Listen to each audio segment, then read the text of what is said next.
Hello there and welcome back to Car Mechanic Simulator. Yes, we're back on here once again, going to be continuing where we left off last time. I don't remember exactly what last time was. I suppose we'll find out how far we got into the, the story quest and stuff like that. And we've got all the DLC, so should be pretty interesting to run into some of those jobs that got more interesting vehicles and aren't just the, natural game video or natural games cars. But anyway, without further wasting our time, let's go ahead and get on into this. Let's go. Alrighty then, and here we are. Probably going to have some background music. I keep forgetting that this game has copyrighted music in it, so I just have to add my own. That's okay. We can listen to the Space Engineers soundtrack. It's like, the reason I keep adding that one is because that one has 51 tracks. It's copyright free, and those 51 tracks do last a while throughout the video, so, you get a little background music. It's not just completely dead silence when I'm not talking, which is almost never, because I constantly try to talk unless I'm like super focused. Huh. Anyway, let's go take a job. What do we got? Oh yes, we got this one. I gotta remember too to read this before I take the job, because otherwise, then we end up not being able to read this very easily. Okay, so good morning. Hello, young man. Please help me. I set off on a ride and my car stopped working. It just shut down suddenly. Fortunately, some good young man towed me to your workshop. If it wasn't for them, I'd rather not go into it. Please see what you can do to get it up and running again. I have no idea what could possibly happened. Usually everything was working just fine after a 6-month break. Yeah, if your car's sitting for like 6 months, hopefully you at least check the fluids before you started it. Especially an older vehicle. Thanks for setting up a workshop here in the middle of nowhere. In the meantime, please allow me to use the restroom. I'll see you soon. Hopefully after the bathroom break. Oh yeah, of course it's 2021. Look at this. We got the calendar year. We got a beautiful... What kind of car is that? I want to say McLaren, but I'm not sure. Oh, of course it's a McLaren. Look, it's got the little... You've got the little orange stripes on the months. That's definitely McLaren, right? I think. Somebody will correct me if I'm wrong. Of course, oh yeah, so did we take the job? Yeah, sorry, I always forget to actually take the job. Take off. Okay. Then we get our beautiful, what looks like a Volvo. That's Volvo, yeah. Oh yeah, look at that, that's definitely Volvo. Especially the big V kind of, I think that's what they're alluding to. This is a fake car, by the way. It's not like the DLC cars, which are actual real-life vehicles. This is just, basically what looks like a Volvo. It's quite dirty. Okay. Now the question is... Oops. Okay, I gotta remember all the controls again. The controls in this game are a little weird. When we click to interact with certain things. Okay, so they said that did not start. Looks like we've got a few issues. Of course, in real life, obviously... oh yeah, so one thing is I'm going to be spewing a little bit of real life stuff, kind of what I would do. I am a bit of a car mechanic, and I say a bit of it because I used to do car mechanics, but I don't really anymore. Getting around a car is just much too difficult for me, especially with my bad back and stuff like that. So yeah, unfortunately not really able to work on cars anymore. I do a few odd jobs and stuff for family and whatnot because, I'm not going to charge them labor. They might give me like $100 and like cook me a steak dinner or something. Just something simple like that. Doesn't have to be super complicated. But yeah, I'm be dropping some like kind of real life stuff of what I would do in situations, what you might run into in a real life situation like that, or what you might be looking at, and that kind of thing.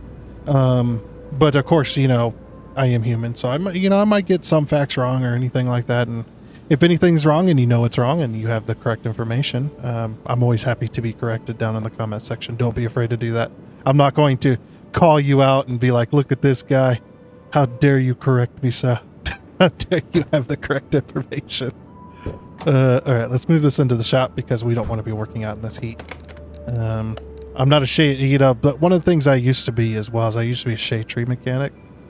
So, and I've been working on cars since roughly 5 years old. I mean, very early on in my age, I learned how to do spark plugs, do oil changes, brake jobs, tires, all that, you know, kind of the simple stuff. And then I went to school for auto mechanics, you know, and I was way ahead of my class for a lot of stuff, you know, because a lot of stuff that went to the college, you know, they didn't know the first thing about a car. They just thought it was fun to try and learn about it. And it's just like when you're starting from that position, you're kind of at a disadvantage. It's like half the class at least knows how to do some things on cars, and then the other half of the class don't have a freaking clue on how to even, you know, change their flat tire to a spare, or they don't even know how to check their oil. They don't know what a dipstick is, you know, which is fine. You know, I'm not saying they're stupid or anything for not knowing that stuff. Everybody's gonna have their own sort of information. But anyway, okay. So they said it doesn't. Did I try to start this? Yeah. Let's I'm going to use a tool just to be lazy here. I am a bit lazy too.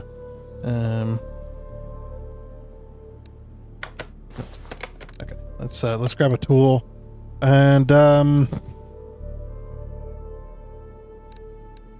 compression tester. We can do a fuel pressure test. Yeah, the engine can't be started. Okay. So we'll just say that, yeah, we tried to crank it over, nothing. We're not getting anything. So basically in that sort of situation, yeah, we're definitely, engine can't be started, which means you can sit there and crank and crank and crank and nothing's happening. In real life, of course, you're not going to have stuff be rusty like this really, unless you're like in the rust belt. You might get stuff that's like really bad, but like these alternators is going to be made of aluminum. It's not going to be rusty. Even if it's bad, it's not going to be rusty. Unless you somehow managed to rust the crap out of it. Now this old radiator, of course, you know, you got the tanks on the top and bottom, you know, those could be rusty because it's old metal, rusty, or made of, what were those old radiators made out of? The tanks. I can't remember. I never actually did radiator work really young. Because like the older style was definitely made of a certain metal, and, you know, you could like get holes, like it'd wear holes in it and stuff like that over time. Just like it used to do radiator repair and stuff like that too back in the day. Yeah, engine can't be started. Okay. So I guess in the first situation, what I'd definitely be looking at is I'd definitely take off like one of these spark plug wires and pull out the spark plug, and then take your spark plug, and if you don't have a spark checking tool or a spark tool, then what you could do is you could put the spark plug back in the spark plug wire. And then like what I would do is that the spark plug wire would reach is I would have the spark plug in the wire, and then I'd bring the wire up and put it underneath the windshield wiper to kind of hold it up against the windshield in a way that it's not gonna, or in a way that's gonna be able to ground, but it's not gonna be able to like it's gonna be able to create the spark, but it's not gonna, you know, do any damage or anything on an old car like this. And then what I do is I crank it over and see if the spark is actually crossing the gap. Essentially, like I can see the spark, like it's consistent, you know, it doesn't look like it's trying, you know, like it's trying to spark, but it's not really getting there, that kind of thing. So I guess we'll go ahead and start with that. We'll take off these spark plug wires, see the condition of those. Oh, oops. Also, I probably have stuff in my inventory. Yeah. Let's open a case, shall we? And of course, you know, my method might be different from your method, you know. As long as the job gets done and, you know, everybody's happy. Right? Okay, yeah, the spark plug wires were pretty worn out. You know, probably torn boot, or you know, maybe the wires rubbed up against something and now they're exposed, and the spark is just jumping to ground everywhere.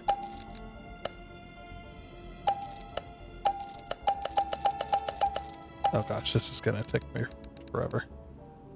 All right, there we go. Just get rid of all. I need this in my inventory so I can add it to my to-do list. And since the spark plug wires were damaged, I wonder if we got like a damaged coil as well. And check out that fuel filter too. I'm trying to pretend like the rust isn't there because that's how you tell in the game. That's how you tell bad parts is the the parts are rusty like these. This would not rust. Okay, these are made of are the top portion of these spark plugs are made of ceramic. Ceramic, as far as I know, doesn't really rust. Maybe, but yeah. We're gonna take out. So yeah, basically we did our spark check and our spark tech. It's there's no spark in the spark plugs. So it could be anywhere from the spark plug being bad to the coil being bad to the wires being bad. Any of those. And looks like we got all three. Well, no, the ignition coil's still good. The ignition coil, obviously, you could just do that test and see if you're getting spark out of the spark tester. Yeah, usually you stick a spark tester into that spark plug wire, and that would test the wire itself and the coil. And the old-fashioned test. It's what I was describing. Yeah, looks like the coil's still good. So in that situation, basically what I did be like, okay, yeah, we need to, call the customer and be like, yeah, this is what I found so far, and see if they want to proceed into replacing that engine. Needs a tune-up. There's no spark at all. Wires are damaged. It sat for so long that probably the old wires might have had like a bit of oil on them or whatever. An older engine like this, might have some leaks, and it would have hardened up the rubber from it just sitting for so long, and they cracked. And then when you try to start it, the spark goes down the wire, and then it finds its way out of the boot and just starts grounding to the engine block rather than sending the spark to the spark plug.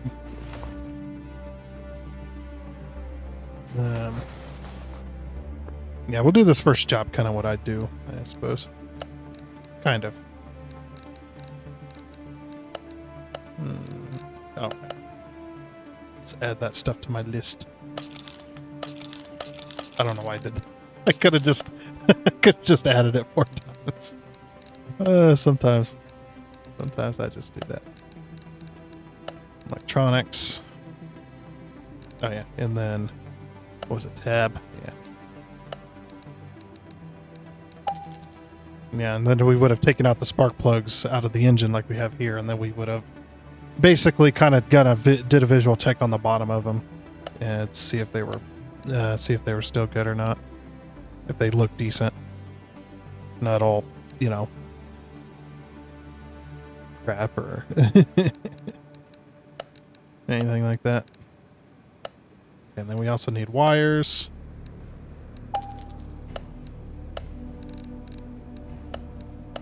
At this point as well, I would definitely do fuel pressure test.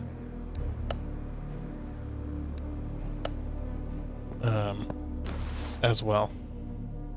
Basically, you would find in some place, some older vehicles, they have like a little place where you can hook up, like right there. Yeah, right there. That little sticky outy bit with the black cap right there. You could you'd unscrew this and you could stick your fuel pressure gauge onto the fuel rail and see if you're getting fuel pressure while you basically crank the engine over. And yeah, by the way, we could say this is bad, and we'll say yeah, with our test the fuel pressure was not great. Yeah, it was pretty weak sauce. So okay, I might do back up a bit. Let's do a visual inspection. This will give us a bunch of different stuff. We can just visually look at it.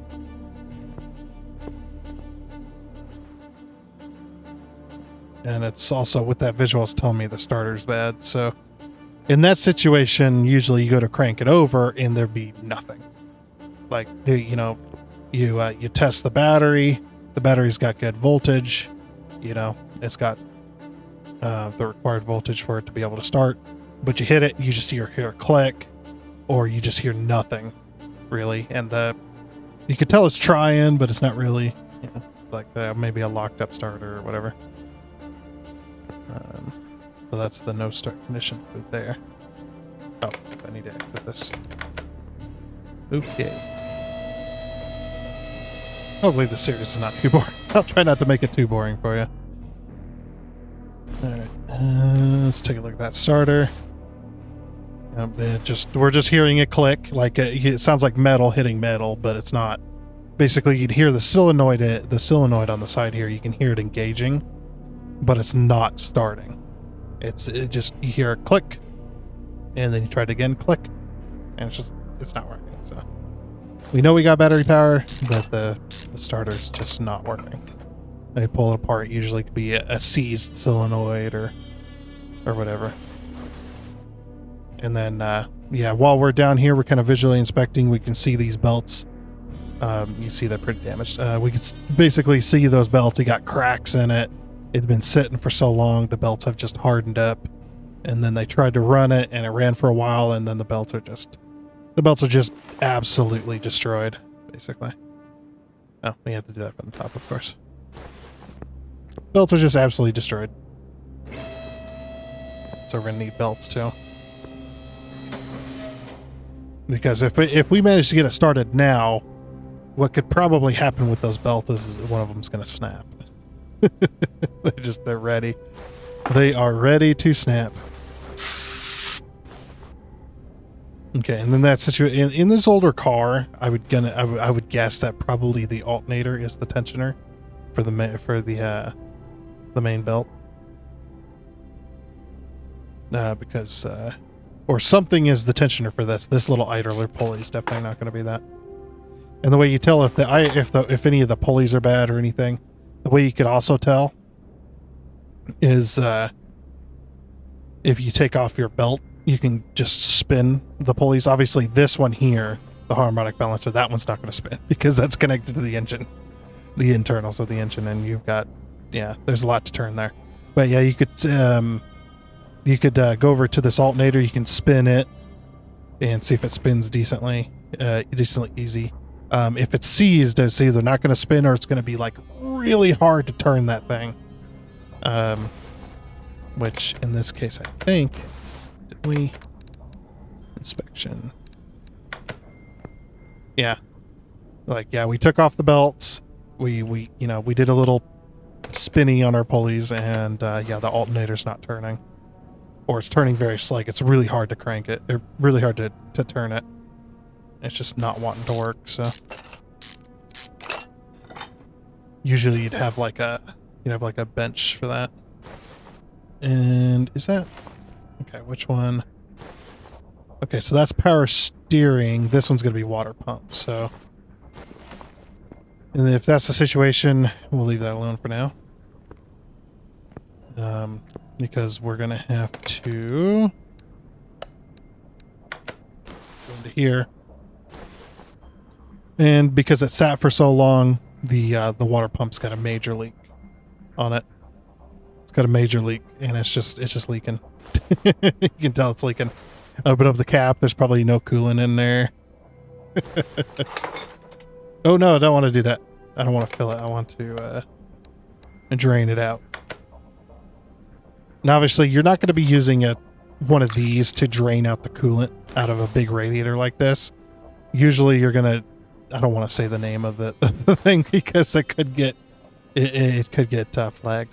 But we're going to say there's a little valve usually on the bottom somewhere that you're going to turn this valve, and it's basically going to have like a little thing and allows you to drain the radiator fluid.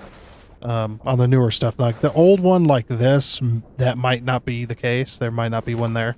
And the way you drain it is you would loosen up this hose right here, have your pan ready, loosen up this bottom radiator hose clamp, and then sometimes you might need to turn the radiator hose to try and break because obviously it's going to seal when it's been sitting on there for so long. It's going to basically seal up against the metal on there. So you're going to try and turn it just a little bit, turn it, maybe give it a little bit of a yank, give it a little bit of a turn, trying to get that seal to break so that you can let the coolant kind of come out for a little while, and then you might pull the hose off a bit and drain it that way. Usually. With ones you have to pull off the radiator hose in order to do that. There we go. I was like, why doesn't it let me remove it? yeah, usually it's just gonna make a big mess. So be prepared for that. And then, yeah, we looked at this and we can see it's leaking. So we're going to pull off this pump because we need to replace the seal anyway, and then we can give a visual inspection on the back side of that pump where the turbine is. You'll be able to see the turbine in there. In this style, you'll be able to see the turbine. And then be like, oh yeah, turbine's bad. Most of the teeth are gone, or most of the fins, I guess you could say, are gone, so it's not really going to circulate coolant. So, all right, a lot of stuff wrong with this car so far. What we can also do is if you can find a spot along the fuel line that's going to run to the engine all the way back to the fuel tank, if you can find a spot along there to be able to put a pressure tester. Some of the older vehicles, some of them have them, some of them don't.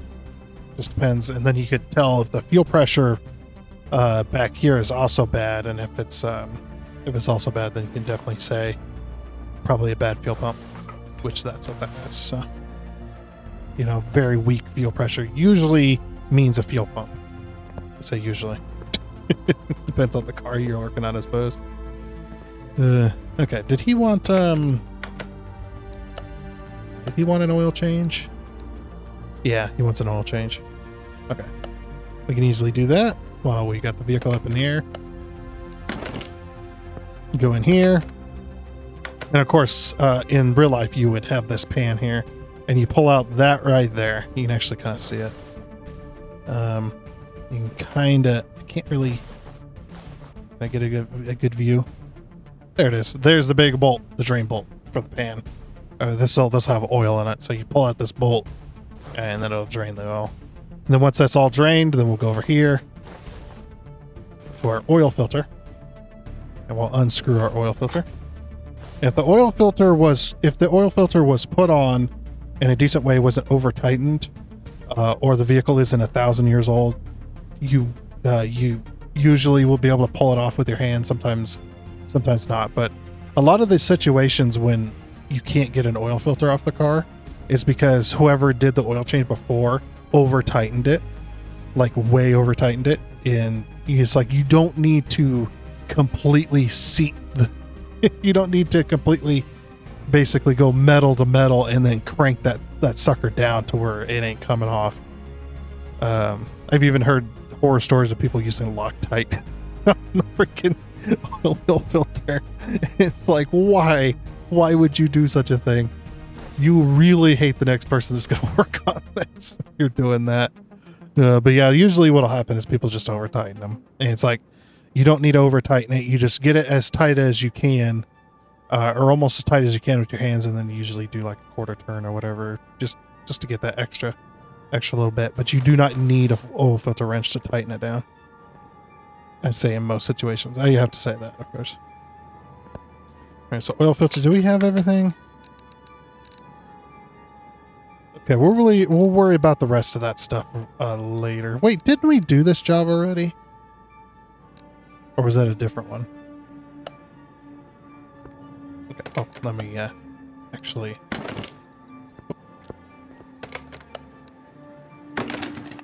Did I actually use? I didn't actually drain the oil. Whoops. Yeah, if I pulled off that filter while it was full of oil, it'd make a big old mess. Well, it's gonna make a mess anyway. Okay. So we've got the oil change ready to go. I know it was talking about like shift bearings and whatnot, but we won't worry about any of that right now. Because, you know, our character doesn't know that information yet.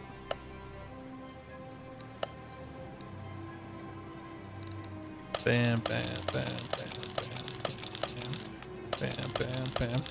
Okay.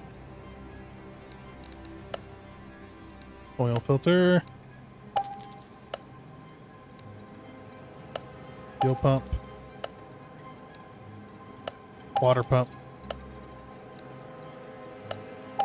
And while we had that radiator out, we could definitely see it had a hole in the tank, or something bad with the radiator. Maybe it's got a hole in like the fins or something, like it's just got a major leak, or I don't know, maybe it's old and rusty. Who knows? Who knows why I'm replacing that? Alternator. Oh, that's electrical. Oh, I just removed the serpentine belt. Damn it. Yeah. Which one did I remove? The A.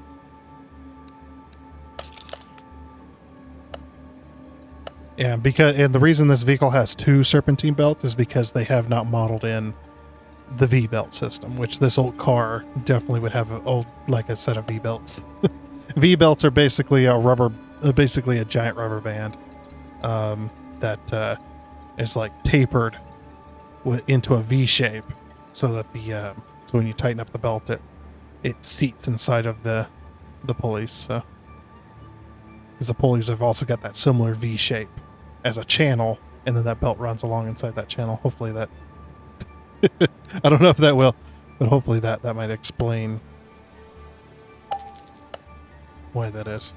But yeah, most vehicles that have a serpentine belt, in most situations, are going to have one single serpentine belt, but sometimes they have 2. I have ran into vehicles that have 2 serpentine belts. They have like a serpentine belt that goes like that to the AC or something. Just something weird, you know? Just had to sprinkle in something stupid. It's like a lot of vehicles just have a single serpentine belt that runs everything. Yeah, that idle roller has a bad bearing in it, we'll say. Alternator. Back belt. Filter. There we go again. Pressing all the wrong buttons.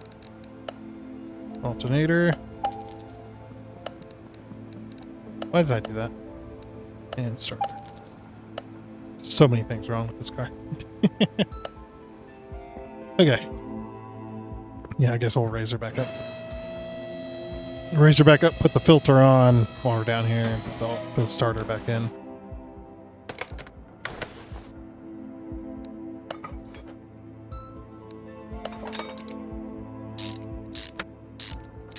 Alright, brand new starter.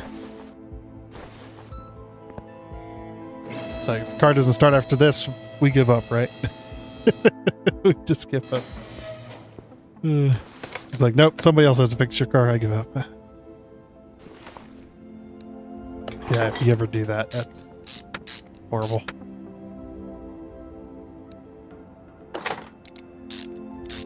Yeah, got our brand new water pump on, brand new alternator, brand new seal in that water pump.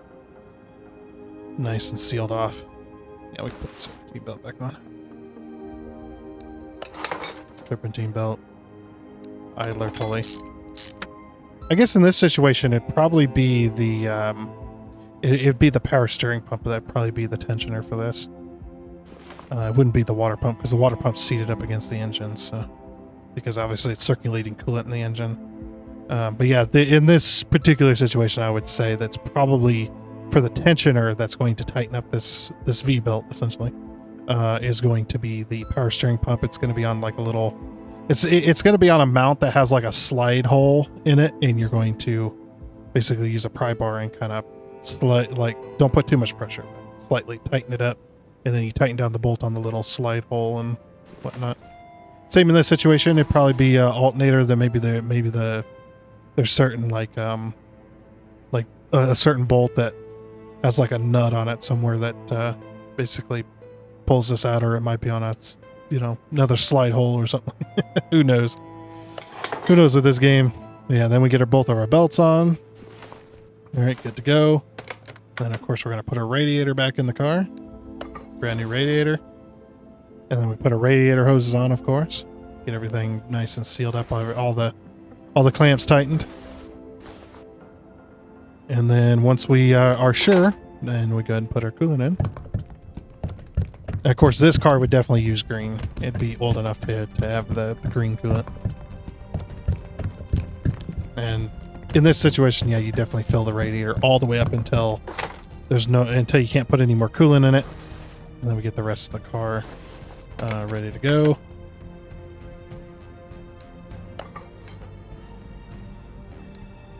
Gap our spark plugs, then put our spark plugs back in. Always gap your spark plugs, by the way, when you buy them from the parts store. Because sometimes what'll happen during shipping is that spark plugs get jostled around inside the little boxes. And sometimes it'll smash the it'll smash the little end piece down, and then you won't have the correct gap. You'll either not be able to create spark because the gap is they're completely crushed, or for some reason the gap is too large, and the spark can't jump the gap because the gap is too large. So always have a spark plug gapper on hand. Sometimes you can buy them at a parts store for like $1, like 50 cents, $1, for a cheap gapper, just to make sure your spark plugs are gapped correctly. Okay, we've got everything in. I'm gonna take that battery. We got to charge. It's free to charge it, so it's gonna give her a little charge. This is the world's fastest battery charger, by the way. There's probably battery chargers that do it that quickly, but yeah, to be able to charge a battery up within like less than 30 seconds and be ready to go, that's a hell of a charger. I don't know if the battery would explode. All right, remove the battery. Yep, battery charger says it's charged. Usually you wouldn't remove the battery out of the car to charge it unless it was just easier just to do that. Usually just be in the car and then you just have it hooked up to the battery charger while it's in the car. But sometimes it's just easier just to remove it. Okay. Oh yeah, forgot to gotta put we ain't gonna have no fuel pressure. We can have any fuel pressure whatsoever. Not a fuel pump.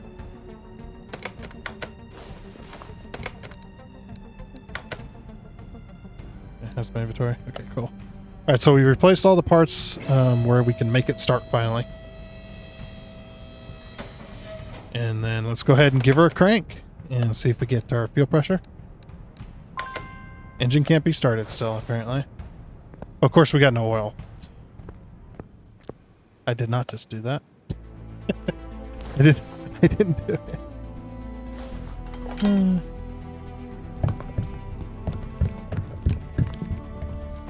Sorry. People are gonna scream at me for that one. Like, oh, you forgot the oil, you idiot. Alright, where's my dipstick? You stick. Oh, there you are. Way back here. Alright, we are full. Now we try to start it. Oops. See if it'll allow me to. No, still won't start. All right, we got a full charge on the battery. Alternators, or the starter's good. We know the starter's good. We got brand new spark plugs and wires, and it still won't start. So something else is wrong. I'm gonna go back to this. We'll go back to basics, and we're gonna check the fuse relay box. I guess in this situation, you probably wouldn't get a clicking noise because the starter relay's bad. All right, can we do examination mode? Okay. So this one, usually you can tell a relay's bad if it's like if you go to touch it and you can hear kind of like plastic crunching noise, and sometimes you'll pull out the relay and on the bottom side you'll see it's all melted, like it's just melted plastic. It looks pretty nasty. Yeah, sometimes relays they go bad and they fry themselves. So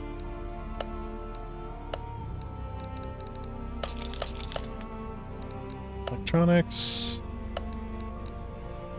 Electronics.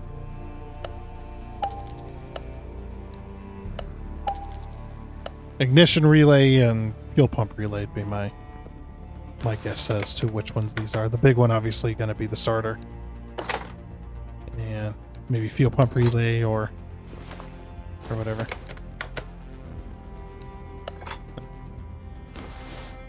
And now can I start it, please?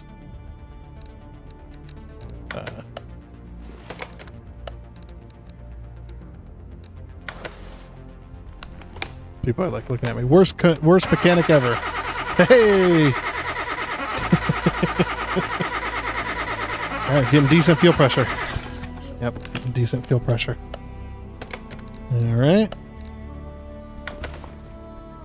You can test our compression on each of the cylinders. It's been sitting for a while, so maybe it's old and maybe the rings have gone bad. But nope, it's got some decent compression on the cylinders as well. So engine seems to be decent internally, and it did try to start, so we are good. Or it probably would have started in this situation. Probably would have started and ran.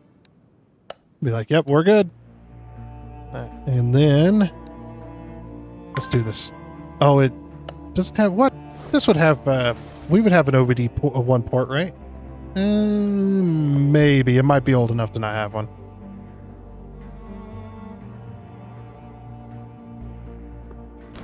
I don't know. Some of the older, like much older vehicles, you could take like 2 wires and you'd stick them in the right ports, and touch them together. And what would happen is the engine light on the dash would flash at you, and then you basically take the number of flashes and it gives you the P code, which then you could go look it up and see what's wrong with the. I've only done that once, and I'll never do it again because that was annoying. Yeah. Then the other thing is yeah, since this is a manual transmission, we pushed in the clutch to go and start it, and when we, you know, when the clutch was kind of hard and it doesn't really feel right, and maybe we go to like drive it out of the shop and the vehicle doesn't want to move without giving a lot of gas or something, you know, just trying to explain why we would need to replace the clutch. Yeah, like we'd put it in reverse after it's running, and we let out on the clutch and the car doesn't move, and we press the gas and then the car starts rolling. That's usually a bad clutch plate, so that would be my way of explaining. Yeah, we gotta take the drive line. Also, all cars in this game are manual transmission, which I think is funny, because most of the vehicles that you work on are automatics. They would not have a clutch plate. Can't really see the bolts we're taking off here, but I'll do that. Oh, because I exited out. Whoops. That's right. I keep forgetting. Okay, there goes the drive line. That does mean we got to take our starter back off.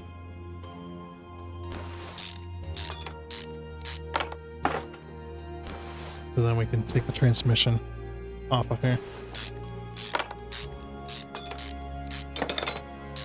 I don't know about this specific car, but I knew a lot of them, the starter's mounted to the engine block rather than the transmission. But you know, sometimes they're mounted to the transmission too. There's cases.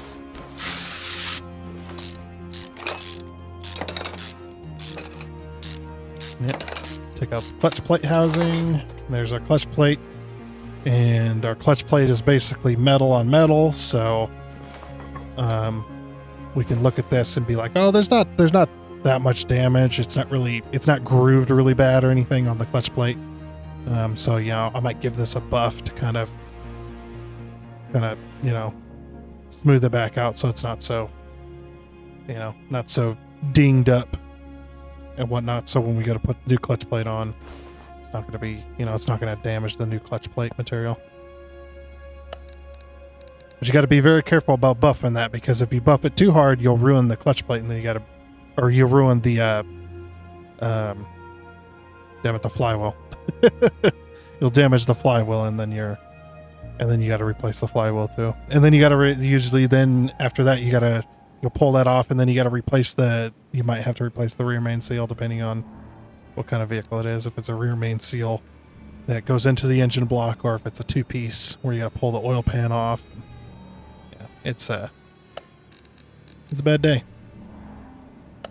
Also. Yeah. Clutch plate housing usually is pretty good. Depends on depends on the vehicle you're ordering from. Sometimes the Sometimes you go to order a clutch plate, and what you'll do is you'll get the clutch plate housing and the clutch plate together in one package, so you replace both of them. And then sometimes you'll just buy the clutch plate. It really just depends in that particular situation.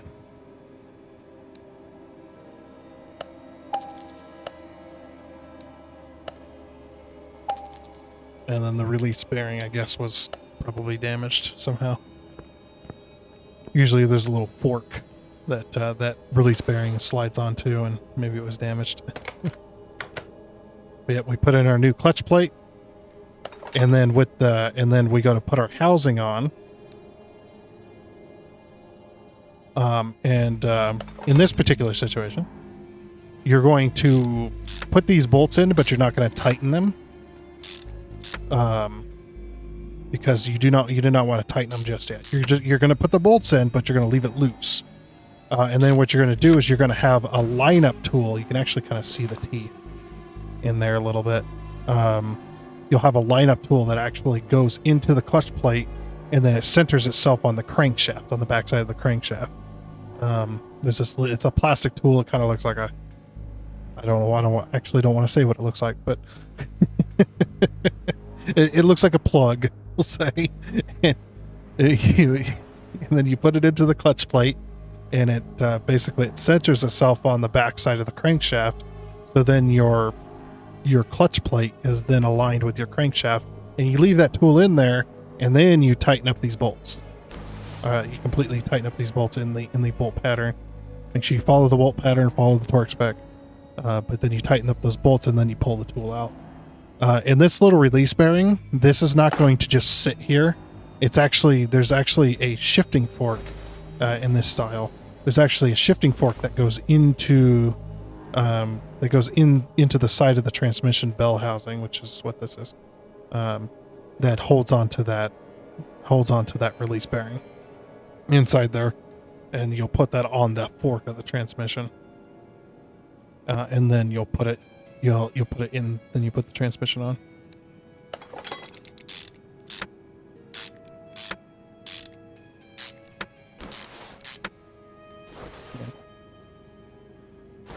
Oh, there's one more bolt. I was like, where's the last bolt? Okay, and then we'll put our starter back on.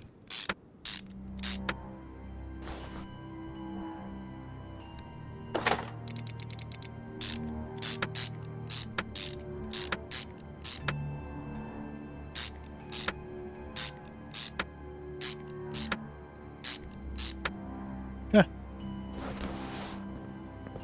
There we go. All right.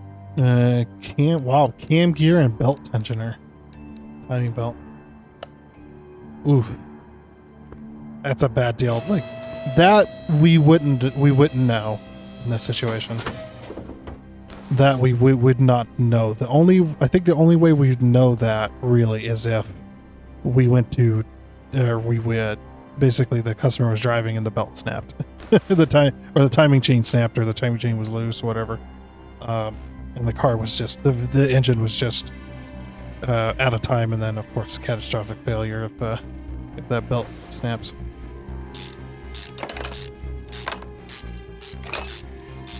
But yeah, there's some inconsistencies with how the game works in this situation. How it decides, what parts are damaged and whatnot in what situations.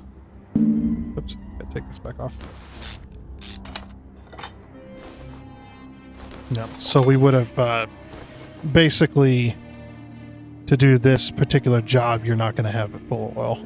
Because there's actually a seal in here. And if you go to pull off this timing cover, you're going to lose oil. So, but yeah. Like I said, I don't think we would have known that unless there was damage already to the engine. Because it sat for so long and then the person tried to drive it. So.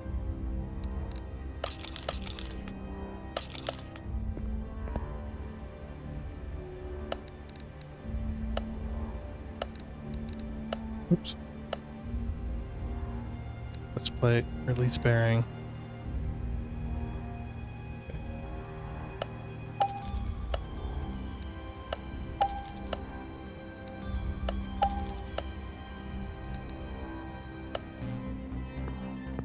And I don't know why the camera gear would be damaged on that particular situation.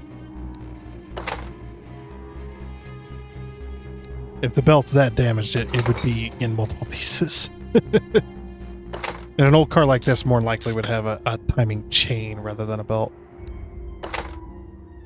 I would think, anyway. It makes sense for it to have a timing chain, just older vehicles use chains. Kind of like a bicycle chain, essentially. Just a really long one. Or, in the case of the Chevy V8s, a really short one. Like a really tiny timing chain. All it's got to do is keep the cam and the crank in time. That's why they call it a timing chain or timing belt. Is it keeps the cam gear, or it keeps the camshaft and the crankshaft in time, which basically allows for the... Okay, there we go. Got everything. Change brake fluid.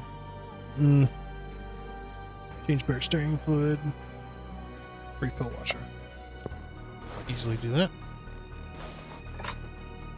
But it basically allows the system to where the valves are open, allow fuel and air in, and then the piston goes. The piston is coming down as it's opening that valve, sucks that stuff into the cylinder, and then piston comes back up, and then the valves close to be able to create compression, create pressure essentially.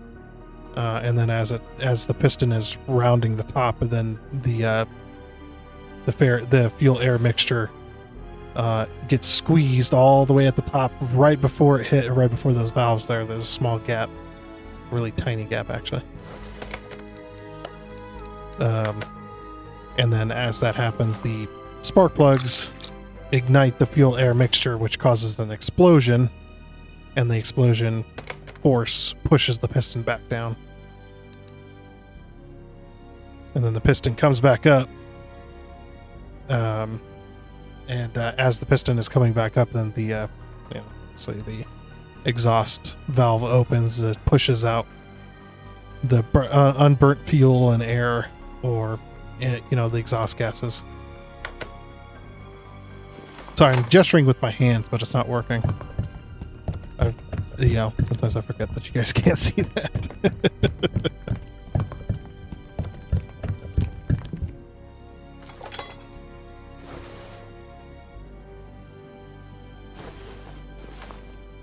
Whoops, they want us to drain that.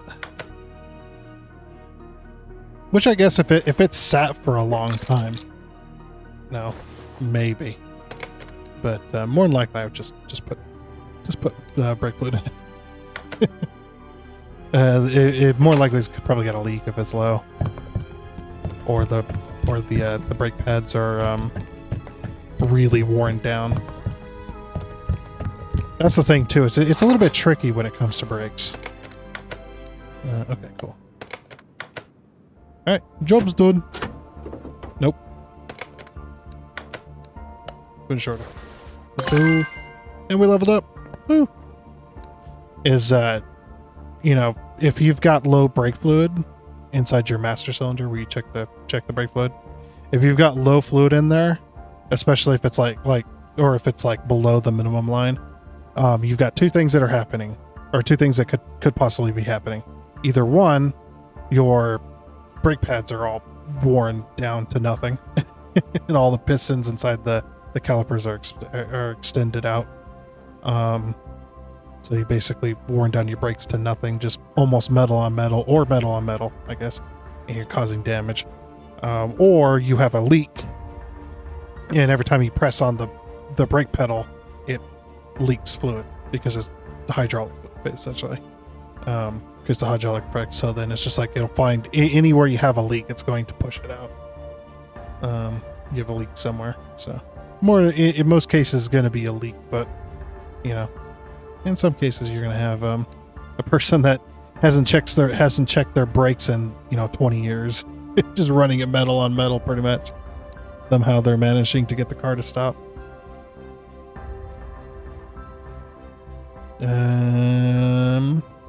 This one. Unlock that, and we can unlock this one too. I'm gonna do the whole bottom row, and then we'll move up the chain to the top. Okay, cool. That is that job done. Let's see. Do we got any cool jobs? I don't want to take story jobs all the time. No.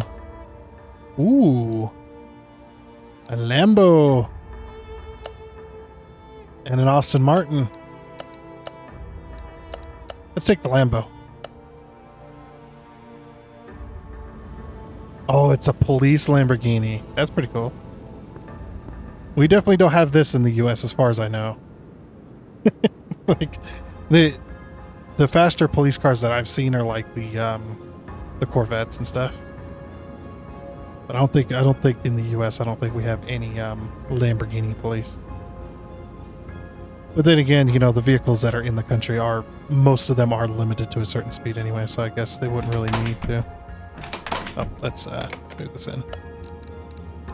So apparently we live in an area that has Lamborghini police cars. That's pretty cool. Like, no one's getting away on that. I mean, you won't, if you're in a Lamborghini chasing someone, you're not going to be able to do much, but at least you'll be able to stick with them no matter what. All right, let's see. Replace all filters. Replace all filters, huh? I guess fuel filter and air filter? Maybe the cab filter? This game doesn't have cab filters. Although that is one of the most neglected parts on our car, is the cabin air filter. Basically, what that is it's a filter that that sits on top of your it sits on top of your motor, you know, the electronic motor inside your vent system. This is having a hard time explaining that. Okay. So air filter, fuel filter, oil filter. Oh, we got to do an oil change on this bad boy. Oh, got to be very careful. You got to do this to spec perfectly, especially on a car like this. Sports cars, you got to be very careful. You got to use you're gonna have to use the recommended, or use the oil that that is for the car. Use the oil filter, obviously, for the car, and sometimes you got to follow very specific instructions, and it's a real mess. Okay. I forgot to do my inventory as well. Like that. That. Oh, and just move this. Car lifter A. It's a rear engine car, so obviously. Oh. What? Why do I do this to myself? Back over here. Use equip.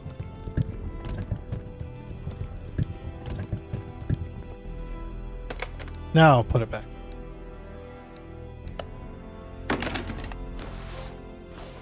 Oil filter.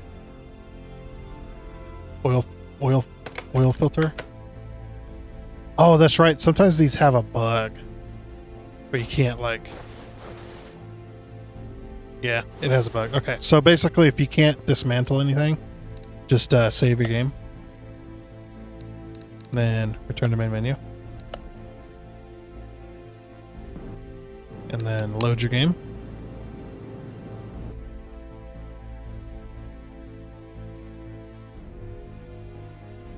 Okay, we're back in. Right? Yep.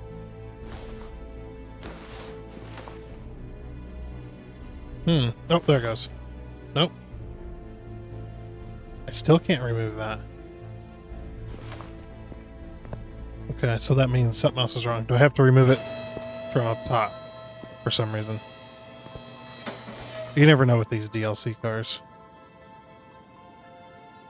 Yep, you have to remove it. Okay, so you have to remove it from up here. But that bug does exist, where you can't dismantle anything, or you can't remove anything from the car, so you just save and reload and it fixes it. But in this situation, obviously, I had to take it from there for some weird reason. All right, that's for a V12.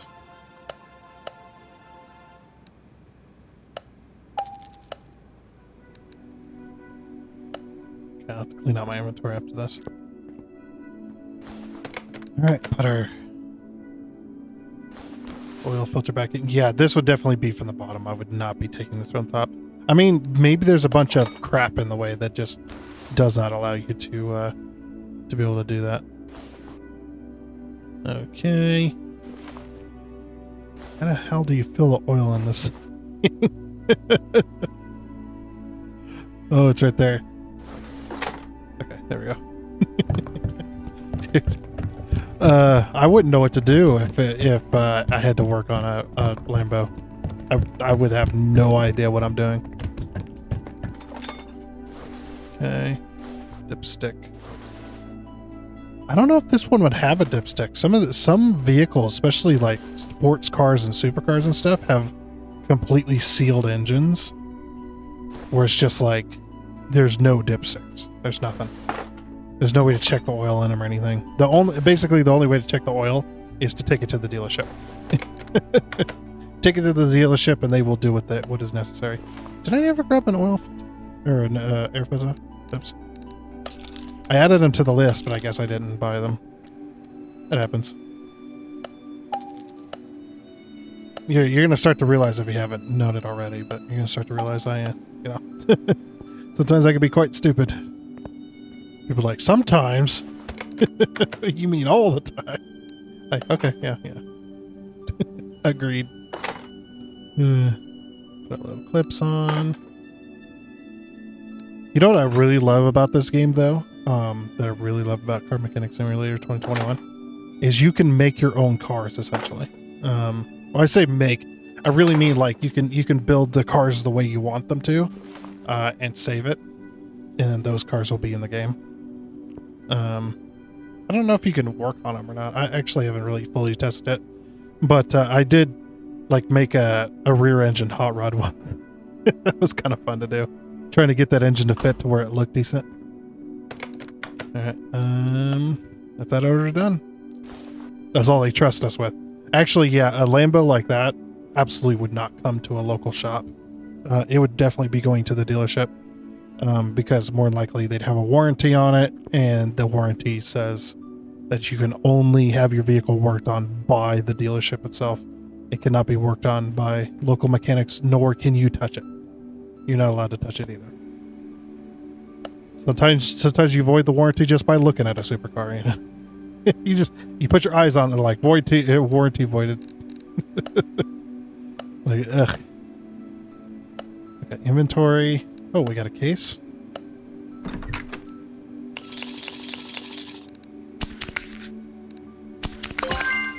Hey! And we leveled up again. Okay. There we go. And let's buy another point. Renovator. Okay. And then I want brewing speed. Oh, I could definitely use that. Ability to fix parts. I don't really care. The only reason I'm taking the ability to fix parts right now is because it's just part of it. I want to do this. The one thing I really could use is parts discount as well. But examine mounting speed is pretty good. I think mounting speed is... Oh, it costs 2 though. All this costs 2. Okay. No, we can't even afford it even if we wanted to. Alrighty.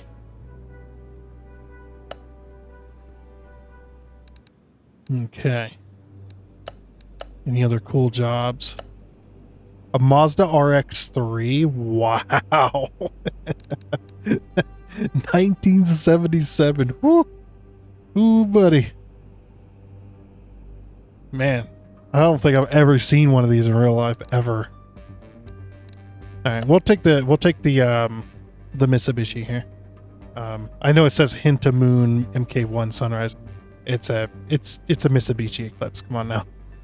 It's so obvious. All right. Hello, I saw that you got quite good reviews, and I thought that you'll seriously handle my problem. I've been to a few experts already. every time you hear that as a mechanic, you just go, oh, what am I getting myself into? When you hear it's been to a few mechanic shops and no one seems to be able to fix this problem, and you're just like, okay, is it going to be something easy, or is it going to be something that multiple mechanics have screwed up and they're just making the problem worse, and then it makes your job so much harder, you know? And then if you still can't fix it, then you are also on the chopping block, you know? It's just like, ugh. Right, the things that each expert said did not match up at all. That is the worst thing to have as a customer trying to get your car fixed. You take it to a shop, they tell you it's this. And you're like, okay, well, I want a second opinion because I don't want to spend that kind of money.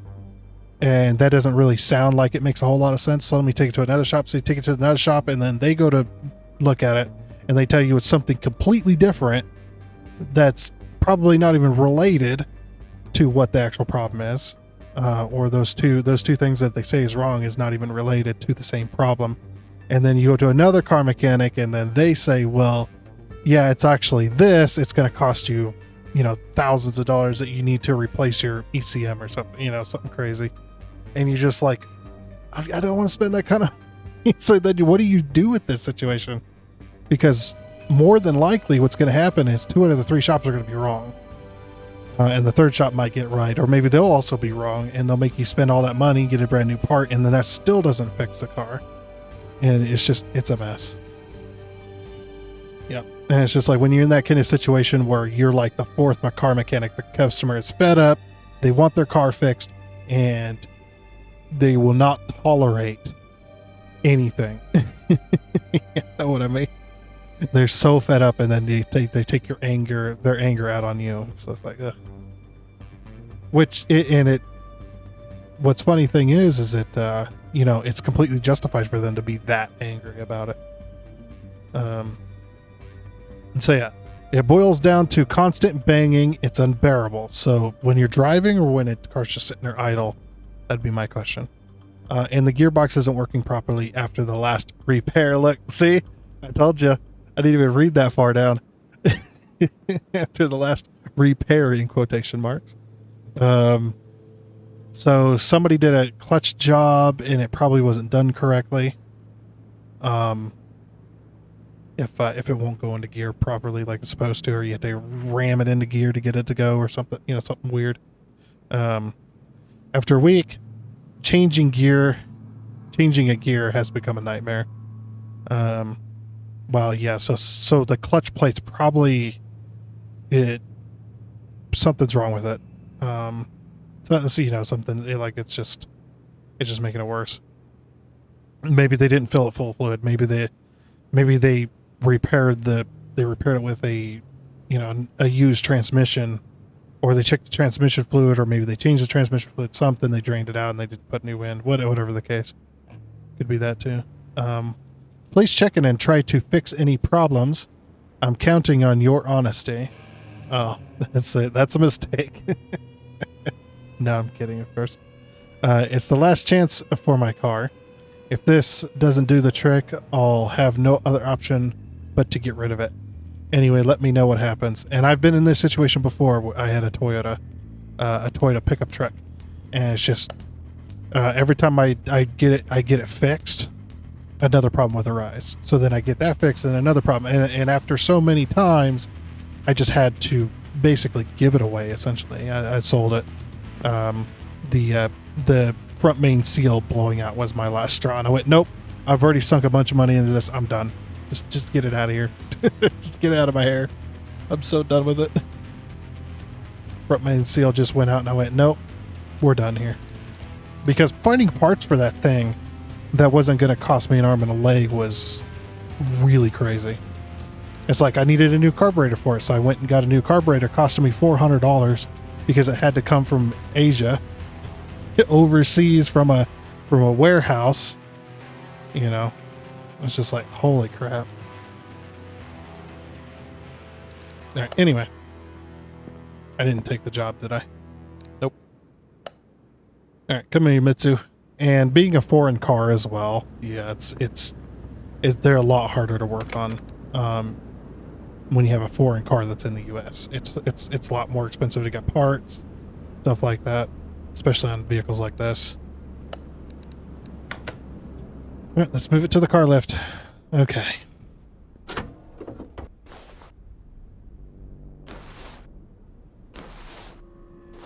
You might see the issue there.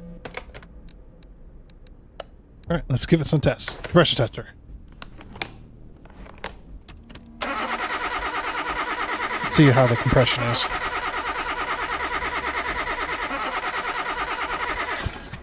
Yep. So that would lead me to my question as well. Is like I'd ask the customer, okay, so is the banging when you're driving, or is it when it's just sitting there idling, or when it's just sitting there running? Like when you rev it up to the banging get louder, faster, or is it only when you're driving around does it bang? A bang around in it, and in this case, they probably would have told me that when I started up, it's just sitting there banging, light bang, and then, or maybe it doesn't bang at all, and then as the engine warms up, then it starts to get the knocking, as the engine warms up, and they rev it up in it, and it does that, and then maybe I'll test it out, maybe I'll start the car, and then hear it, stuff like that. So then I would have done compression test and then see where the heck is there. I probably wouldn't have done a compression test. I probably would have, in that situation, I probably would have pulled off the oil pan off of this, and then, well, maybe even simpler than that. It's like pull your dipstick. Pull the dipstick, and if you see like little shiny flakes inside your dipstick, then you know why it's banging. Because that means you've got bearings that have gone bad, and basically shaving metal into the, and that's where the flakes come from, is the metal of the bearing it's shaving it into the oil, and then just by pulling the dipstick you could see it. Definitely say, yeah, that it's got bad bearings. But it told me that piston the piston is bad. So in that situation, maybe the piston's all scored up because the rings are gone, or maybe even the damage is so extensive that the pistons are broken. That would definitely cause some banging around. In that case, though, the whole engine would be toast. Do Mitsubishis have inline fours? I thought it was the 6. Then again, I don't know nothing. I don't know too much about foreign cars, so if it is an inline four, it's gonna be turboed, right? Yeah, it's gonna be turboed. Get the turbo here because, well, it's a sports car. It needs to have some get up and go. A normal inline fours ain't gonna do that. Additional tools. I guess we could do this. Got our OBD reader.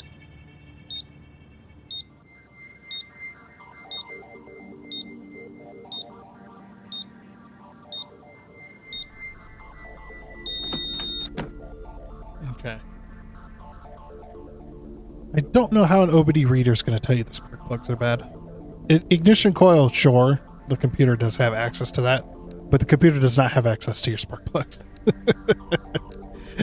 All it knows is to send spark through the ignition coils. It's not going to go, oh, the spark is bad. It's just going to tell you that there's a misfire. That it's detecting misfires inside the cylinders. That's about the extent of it. So then you would basically, the computer is not going to tell you what's wrong with the car in most cases. It's going to give you a direction to start looking as well. So okay, so we know those are bad. What else can we test here? Let's go ahead and test continuity. That's the only thing that sound is. That sound right there. It's just continuity tester. And he was even in the continuity test right there at the top. It's even pointed at it. But that's it.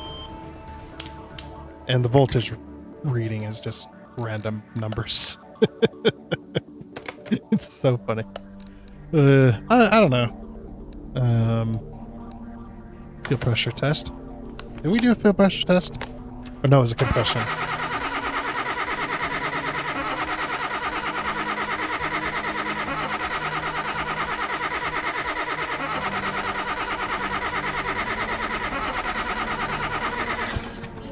Yeah, I probably wouldn't be doing a fuel pressure test on an engine that is this badly damaged. I don't want to cause any more damage. Okay. So we know for sure that we're going to have to tear the engine out of the car, essentially. So, yeah, this is going to be a long one. Whoops. Oh, that's right, you can't do it while it's lifting. Whole lot of parts not discovered, so maybe the entire engine's dead. But first things first, let's move this equipment. Let's put it underneath there. Let's drain this oil. The oil's got flakes in it, so more than likely it's not doing as much lubricating as it should be doing. And basically what I do is I want to pull off that oil pan. Take the filter off as well. Alright, let's take off that oil pan. Let's take a little look, see the damage, essentially. And if it's bad damage, you're gonna pull off that oil pan and there's gonna be chunks of metal. Just like big old chunks. If the pistons are broken. Big old chunks inside there. At worst, you're gonna find like the magnet in the bottom, and the magnet's gonna have a bunch of metal magnetized to it. Keeps the metal out of the most of the metal out of the oils. So. But yeah, so since the piston itself is bad, I'm gonna say that what had happened is the pistons are broken or bent. Something's not right. Like the engine's just trash, essentially. All right, so we know that's pretty bad. Alrighty, let's get to work. He said something about the transmission as well. Wasn't going into gear properly, or something weird was going on with it. So we're gonna take the wheels off. We gotta take the wheels off anyway, because we gotta pull out the CV axles. So pull the wheel off. Usually this right here is going to be a nut in most cases because it pulls the CV axle into the bearing. So. Yeah, we got that CV axle out. Is it in good condition? It is. CV axle is in decent condition, so that's not causing the drivability issues. I mean, I already know what the part it is. I'm just pretending that I don't know. I'm ignoring the rust. Okay. And let's pull that CV axle out. And that one is also good. And in this situation as well, like pulling out these CV axles is not that easy. What I would do in that situation is I take out these two bolts right here. Or not those two bolts. Actually, no, you take off the that's right, you take this little nut off here and then break these apart. So that you don't have to align the car, essentially. Take that off there. You might have to pull off this nut and take off the outer tie rod. And then you can basically kind of pull this away from this, and then you can get that CV axle out of there, because the way those parts fit together, it's impossible with it like that. So you'd have to do different scenario. And this is the inner shaft that goes to both wheels. I think in a lot of cases, it isn't going to be a solid shaft like that. It's going to be, the CV axle is going to go inside of the transmission, and then same from the other side. The CV axle is going to be longer on the passenger side, and it's going to go to the transmission, and then, because a solid axle would mean the wheels spin at the same speed, and that's not how that works. Both CV axles, or both wheels, need to spin at different speeds, because when you're turning, obviously the wheels are going to spin at different speeds and not ruin the transmission. It's going to be separated. And the gearing's all going to be inside the transmission instead, to control the wheel's speed. Oh, that's right. This one you need to pull off the starter from in here for some weird reason. I don't know, maybe you can't reach it. There's not a whole lot in the way, like in real life. What would be in the way to pull these parts off? A lot of wiring and hoses and other parts.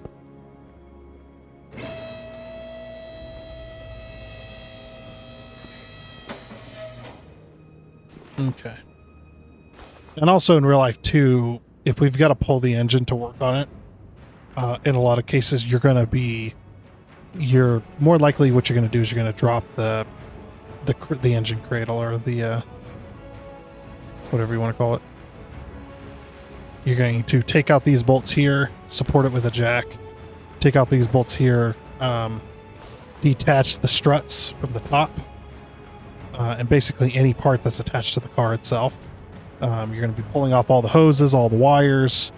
Everything's going to come off this engine as much as possible to disconnect it from the car, and then you're going to drop this whole cradle downwards. More than likely you'd have it sitting on the floor, and then you lift the body up off of it, and then that way you get to the engine. Because some of them you can't, in this case, yeah, you would not be able to pull it out.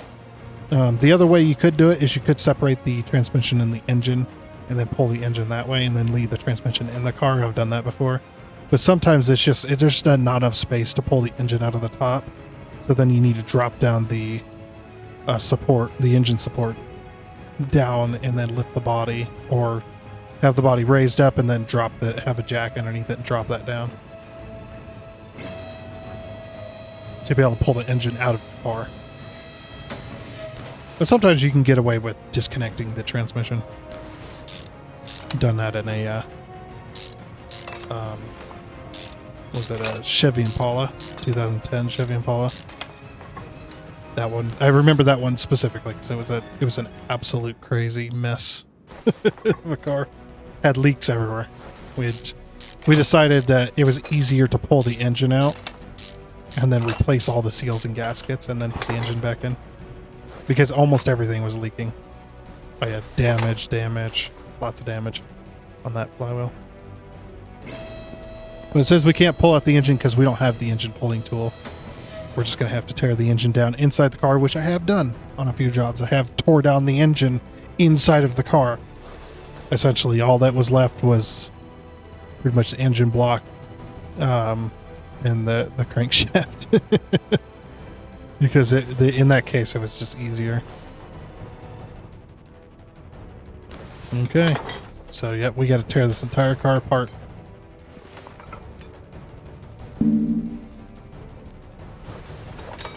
Now this one has got, rather than having a coil pack, this one has the coils on top of the engine, or on top of the spark plugs. So that's what those are. Those are individual ignition coils for each spark plug, and then the computer over here.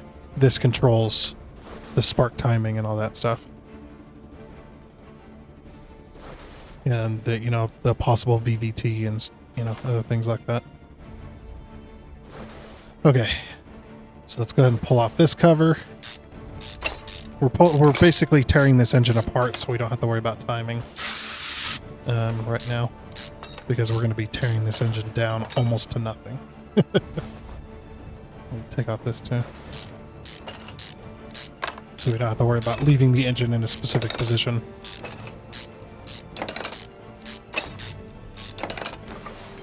There goes that.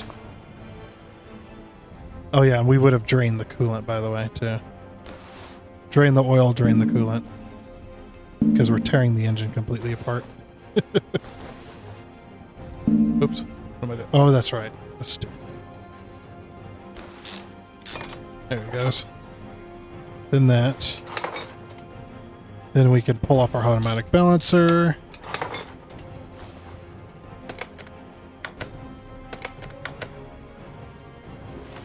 There we go.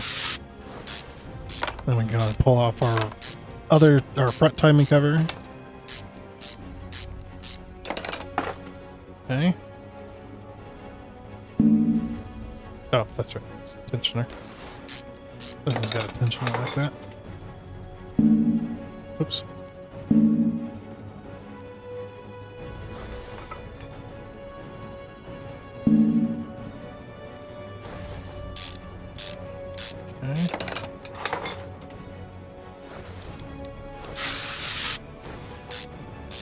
Off that idler. Off that idler. Yeah, we're gonna need to take the air system apart as well. Because we're going to be removing the engine's head, essentially. The engine head.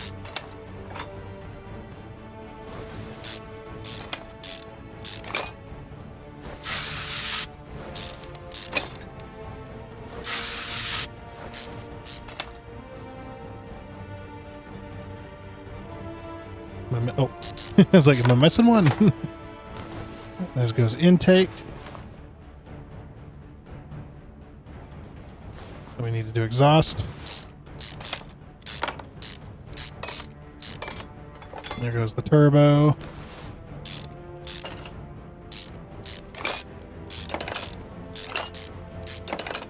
Exhaust manifold. Okay, this is completely apart, right? No. Pull off the other timing chain. Basically keeps both cams in time there. Oh yeah, we could definitely see there's damage here to this camshaft, yeah.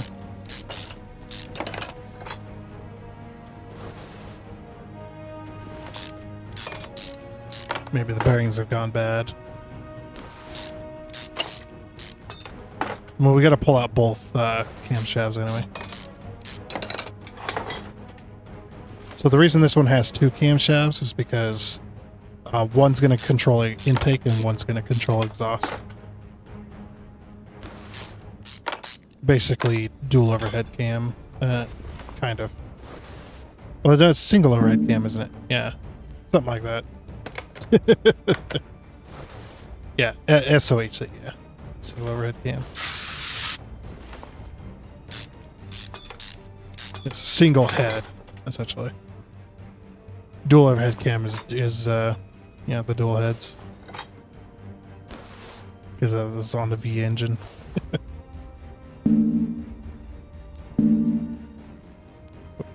Am I missing something? Oh, it wants me to take out the injectors. That's it. I was like, what are they called again? It wanted me to take out the fuel injectors. Fair enough. Alrighty, yep, and we can look at this and be like, oh yeah, those pistons are definitely damaged. That's a lot of damage. Okay. Oh, whoops. Wrong button. I was like, why won't it let me press the up button? I need to go up. Yeah, like I said, this much damage if you've got like a bad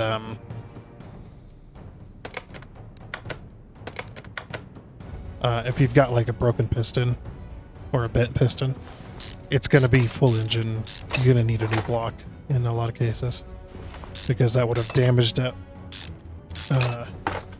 the cylinder walls inside your engine there.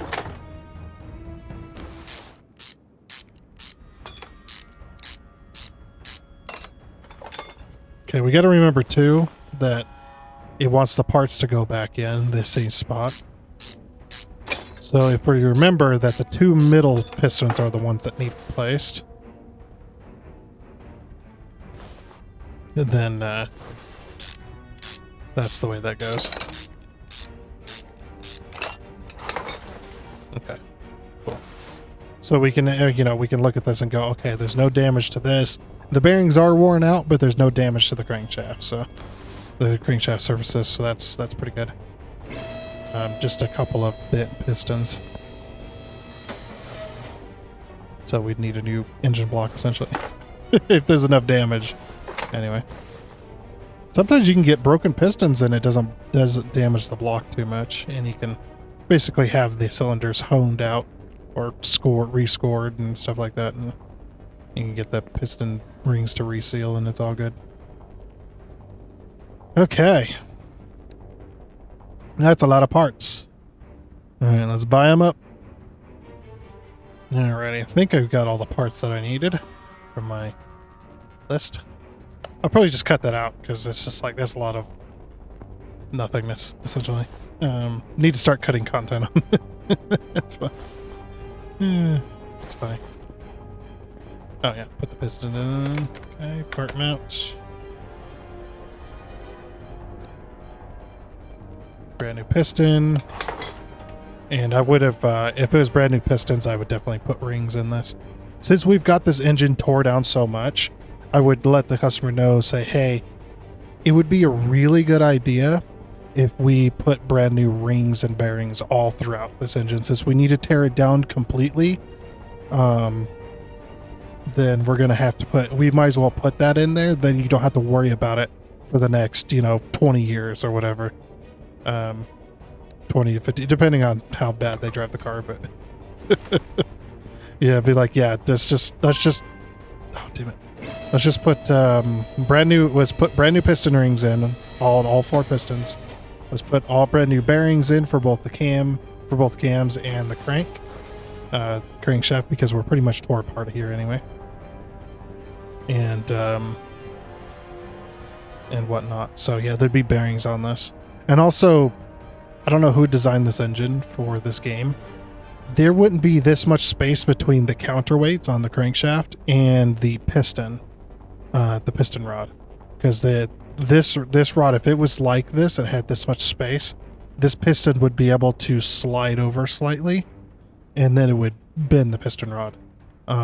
There should be no gap essentially, in that there's a tiny gap that's just enough gap for oil. That's it. Yeah, it's definitely not going to do that. Okay, so yeah, so I didn't take out this piston for a reason, so that I would know. The other thing I would recommend too for this game is when you're playing it, the best thing you could do is if you're doing spark plugs and ignition coils and stuff, just buy all of them. If only some of them are damaged, just buy all of them for the cylinder, for the engine. That way you don't have to remember, unless you have a very, very good memory, of course. But in real life too, you would definitely be like, if you have 3 out of the 4 spark plugs are bad, why would you not replace the 4th spark plug? Because if 3 out of the 4 are bad, then how far along is that last one gonna last before it goes bad? So just replace all 4 of them. Like, you would never, it in a practical sense, you would not be like, oh yeah, I'm just gonna replace the 2 bad spark plugs out of the 4, and then come in, a month later, or heck, even less, and have to then have my car worked on again and be charged again for the work to replace the 2 spark plugs. It's kind of impractical that you would ever do that. That you would just replace the ones. Also, there should be bolts in this cylinder head, not just plop it on there and call it a day. Okay. All right, but yeah, we got that all back in. We're ready to go get this engine timed, and whatnot. So I'm just gonna go ahead and put the exhaust on while there's not a whole lot in my way. With the most amount of RAM, I'm going to go ahead and put this exhaust manifold on there because it's all the way at the back side of the engine. And we're going to put the turbo on, get it all hooked up, ready to go. And then also I'm going to go ahead and put in this, we'll put in the intake manifold as well. Again, while the least amount is out of my way. Also, I did forget the freaking, damn it. Whatever, we can still see them. Yeah, I forgot my fuel injectors. Gotta put those in there. Get them hooked back up.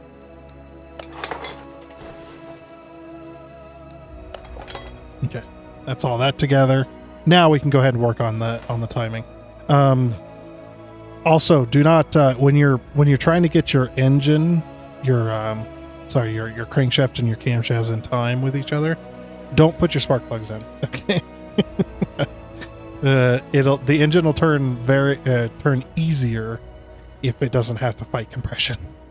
If you don't put your spark plugs in, it's just going to shoot the compression out of the spark plug holes. In that way you can easily turn the engine if you need to. More likely you're probably going to put the flywheel on so you can turn the engine with the flywheel. But yeah, we're going to turn the engine because all the valves are closed. As long as they're all closed, then you could turn the engine over and over and over and over, and it's not going to damage the valves or anything. But yeah, we're going to get the engine timed. Usually there's going to be some kind of flow chart that you're going to follow to time this engine correctly so that everything's good. And you'll follow that. Yeah, we're going to have our camshafts in place. I did put the new one in the old slot. And then we're going to put our camshaft bearing caps on. They're not just camshaft caps to hold the camshaft down. They are going to house bearings as well. So those bearings would more than likely be replaced as well. Because you're going to be, if the bearings were gone and you damaged this side, these ones aren't very far behind to start damaging the camshaft that hasn't been damaged yet. So we might as well just replace all the bearings in that situation so that we don't have to come in here a few months later and replace because of damage that was caused by the bearings being bad.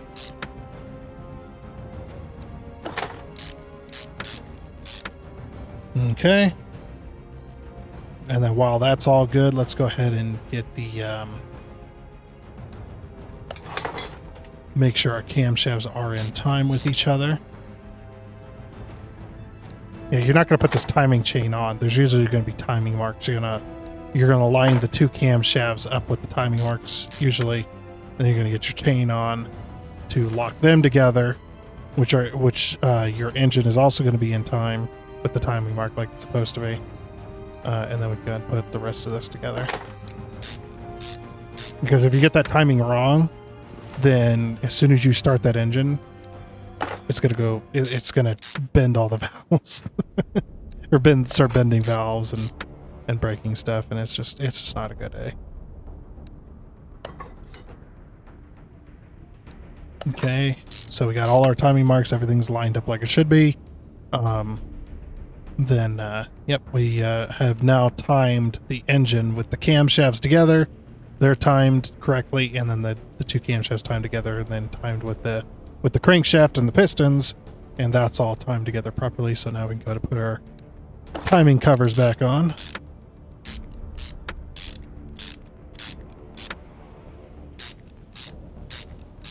But like I said, there's going to be a very specific procedure in a lot of cases that you're going to follow. It's going to tell you exactly how to time that engine.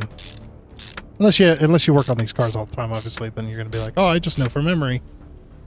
It's like, okay. And then just so nothing gets inside the engine, let's go ahead and put this on.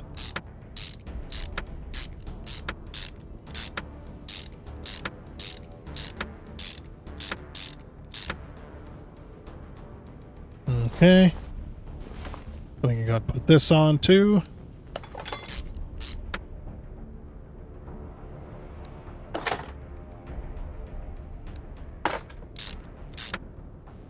Okay, good there. Okay, everything seems decent. Like I said, I just bought all brand new because I don't remember where those spark plugs were damaged. In this game, for some reason, it will not accept an almost new part inside of the same spot that had a damaged part. I don't know why the game is designed that way, but that's just the way it is. I got all brand new ignition coils too. And it's not really that much more money. The game's gonna pay you for the parts you buy, so it's really not that bad.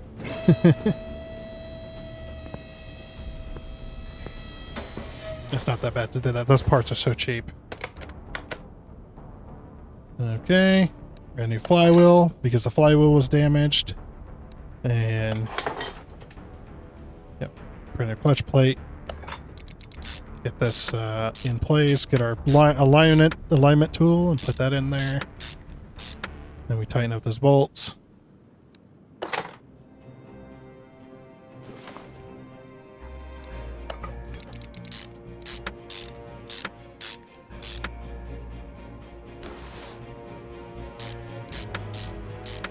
Okay.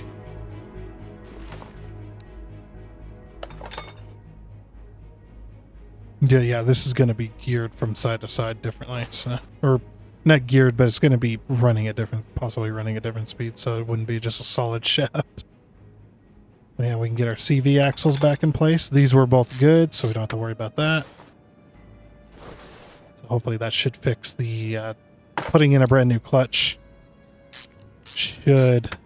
So I'm guessing what would have happened in this situation is maybe they had some slight damage or there was looseness on the CV axle. So then the previous shop replaced the CV axles to fix to try and fix the issue with the gearing of what they thought was going to be the fix, but obviously they didn't look into it much deeper than that.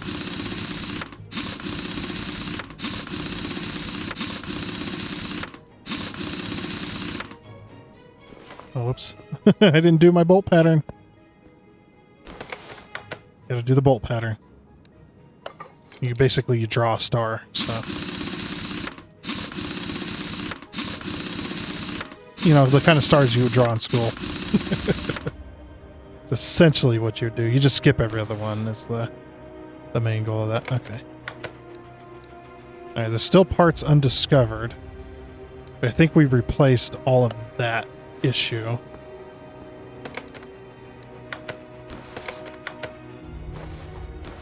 Oops. Oh, that's right. You gotta do the starter from the top.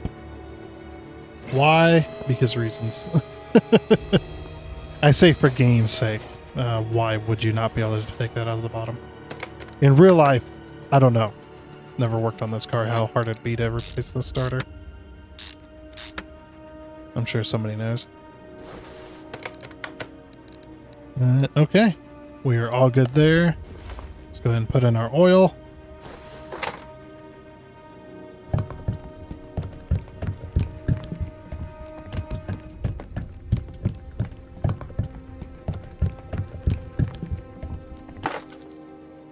Pull our dipstick, check it. Yep, looks pretty good. It's within range. Okay, there's still parts that are not discovered. I don't know where we need to look, so I guess we're just going to start inspecting stuff, and hopefully we find it.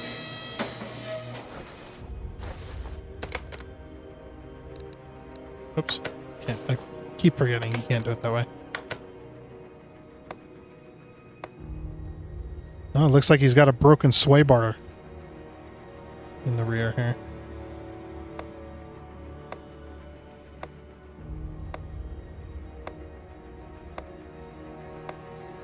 Yeah, we're just doing a visual inspection just to see if there's any damage. But we probably would have started it up, took it for a drive, and went, whoa, this car does not feel good. It's an anti-sway bar, essentially. Keeps the body roll from swaying when you're driving. Well, at least it dampens it, essentially.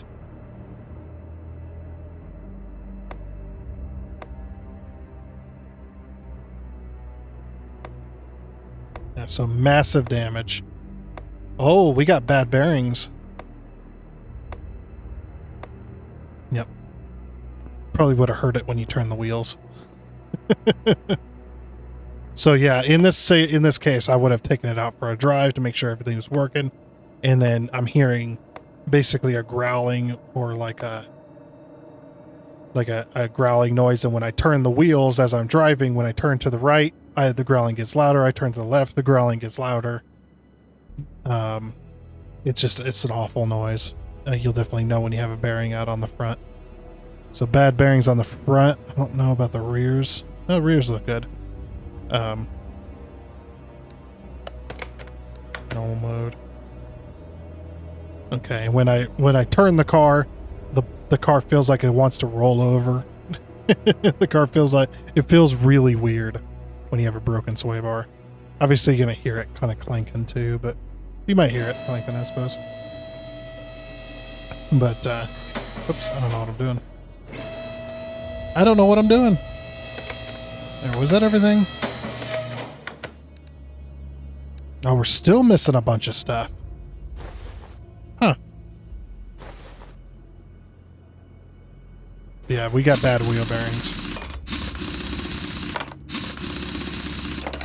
I guess we'll get those taken care of. You know, we might have bad bushings. So yeah, we got to take our CV axles back out.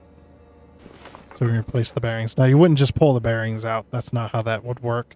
You would pull off this whole part.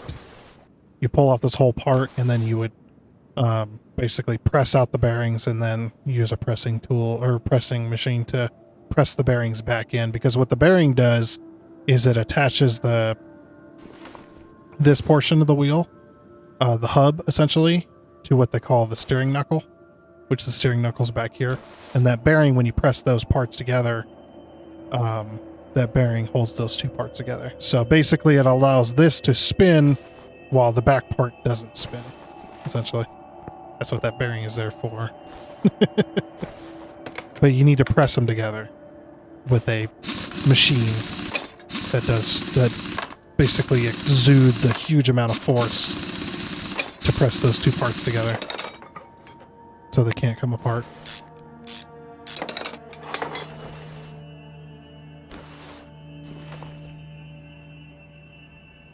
Yeah, you wouldn't just pull the bearing out like that. It just wouldn't work. There's no freaking way. And even if you managed it, you wouldn't get the bearing. You wouldn't get the new bearing in. Be like, nope, not happening. Yeah, I'm wondering if I don't know. I don't see any badly damaged stuff back here. Just the sway bar.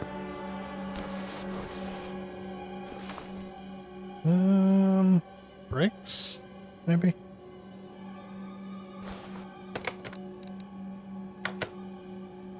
Can we examine brakes? You can in real life. You can examine the brakes. No, it won't let me examine it. Is there anything else that I can examine here? Nope.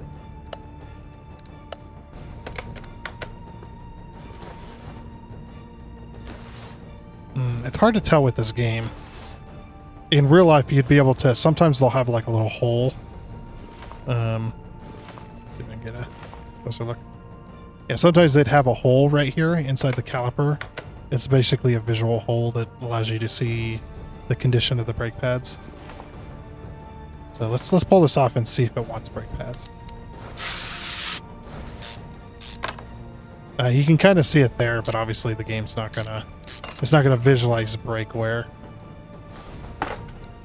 Yeah, that wasn't bad. Okay. Always gotta check too if you're this deep into it, because just because the customer didn't report brake issues, it doesn't mean you shouldn't look at them. Because they might not think that there's any kind of brake issues, but you can definitely look and go, yep, that's bad. I'm gonna guess... Oh, can I do, yeah, visual. No.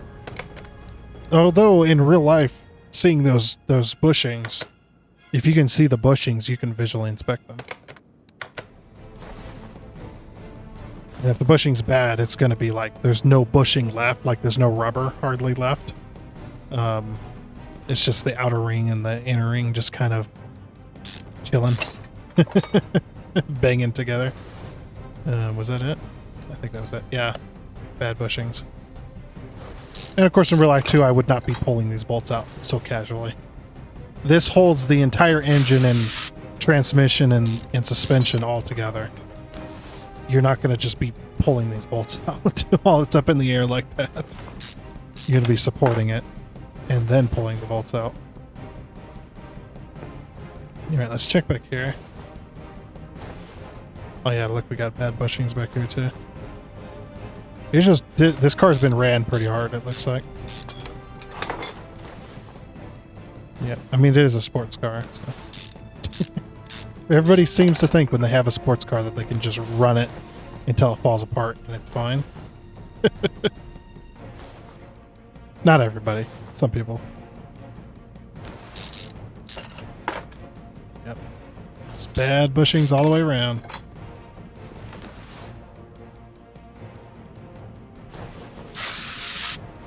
Now, if it was banging while the person was driving, if that's what they reported, then I would have been looking at suspension. Okay, what's banging? They're driving around, it's banging, it's making a lot of noise. Alright, do we have to pull off the tire? Get this? No, I don't want that. Yeah, it's gonna make me pull off the tire. Damn it. I don't want to pull off the tire. I mean, it looked like we were pretty clear. I don't know why we would need to remove the tire for that, but the game knows best, I suppose. Not gonna remove that. Yeah. Sway bar end link.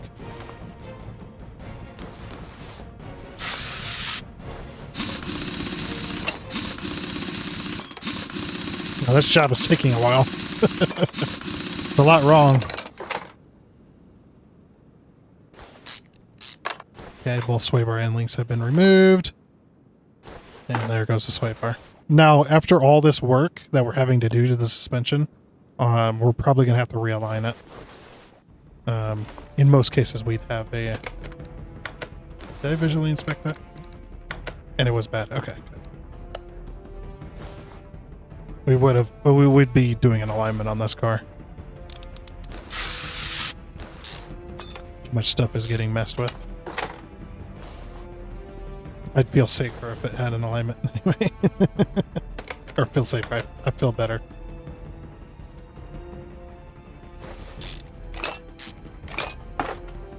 Okay, and then the sway bar.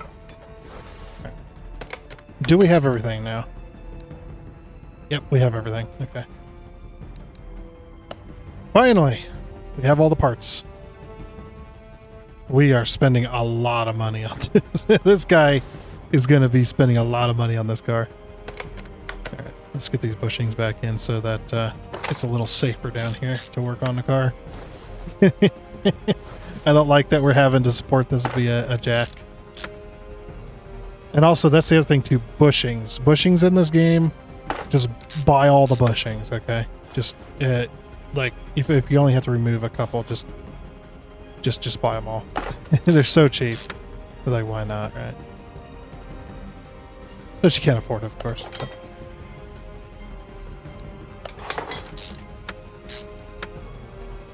Okay. Yeah, at this point, what I would do is, if I was this guy, or this person, is I would get the car fixed, do all the repairs on what's needed, and then sell the car for like an absurdly high price. Like, it's had a lot of work done. It's had suspension work done, kind of. It's had basically the engine's been completely rebuilt. Completely rebuilt, brand new clutch plate housing, brand new flywheel, all that. And it's had suspension work done. Be like, yeah, it's time to sell this money pit. Get it out of here. Go buy something that is going to be less costly to fix.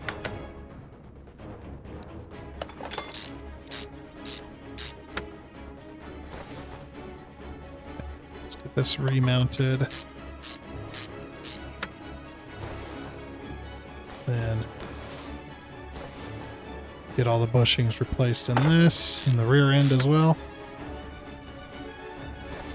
These suspension setups are so crazy as well. I'll stick to my leaf spring. Thank you. Thank you very much. I don't want to have 1,000 arms controlling my independent suspension. Freaking insane nowadays. I've seen some newer cars and it's just like, I would not want to work on the suspension. Actually, you know what? Keep the whole car. I don't even want to work on it. I don't want to see it. I'll stick to my stuff that's like pre-2010. Pre-2000. I'm an old school mechanic. Like the Chevy pickup that I have, 1996 Chevy Silverado. 5.7 liter V8. has a 5-speed manual transmission. One of the more rare vehicles, because at that time a lot of the Chevys they were making were all automatics. Mine's got the 5-speed manual transmission in it. I can tear that truck down. Every single bolt, every single nut, the entire vehicle, I could tear down every single part off the vehicle. Have somebody come in, scramble all the parts, and then I could put the I could put that vehicle back together and make it run and drive just fine. I'm not scared of anything on that truck. Like older vehicles like that, everything's so much simpler. All right. So we got all the suspension back together. We got all the bushings and stuff. Okay. Car is good. Then after this, then we go take a car for an alignment, get the alignment done, redrive the car and make sure everything's fixed, and then return it to the customer.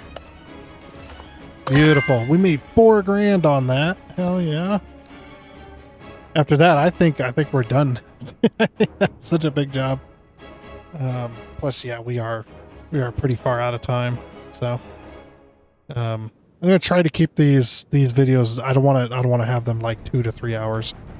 I'm gonna try to keep it an hour, maybe an hour and a half, and we'll call that good if everybody's happy with that. Okay, so let's do the screwing speed then, and the next next level we can get like the mounting speed. Maybe like visual inspection and stuff like that. But anyway, let's go ahead and I need to do this too. Like empty out my shopping list if I still have stuff, and then go ahead and sell everything in my inventory. Open up the new case, see what we've got. Okay. Oh, and we got another case. Nice. I think the most I've had is 4 in a row. 4 cases in a row, I think, is my record. I think that's what I remember. People can go back to the old series and look. The Sunday Driver series. That was a lot of fun to do. I wish we could go back to that, but it's okay. Alrighty. Oh, did we level up again? We did. Okay, mounting speed. And visual inspection, yeah. Okay, perfect. Alrighty, well with that though, that is going to be it for this episode of Car Mechanic Sim. I definitely enjoy this game a lot. And again, like I said, if I ever get anything wrong, the information's wrong, or it wasn't explained properly, or whatever have you, I am totally fine with people correcting me in the comment section. So I'm totally fine with that. As long as the information is correct, I'm totally fine with that. You know, sharing information about cars, it's pretty rare nowadays. So being able to share that with people, I think it's pretty cool to do. But anyway, like I said, that is going to be it. So I do hope you enjoyed. Oh, and before you go, I'd like to give a huge shout out and thank you to all of the investors you can see on your screen right now. Seriously, thank you. You guys are awesome. It is much appreciated. And until next time, I guess it's a goodbye.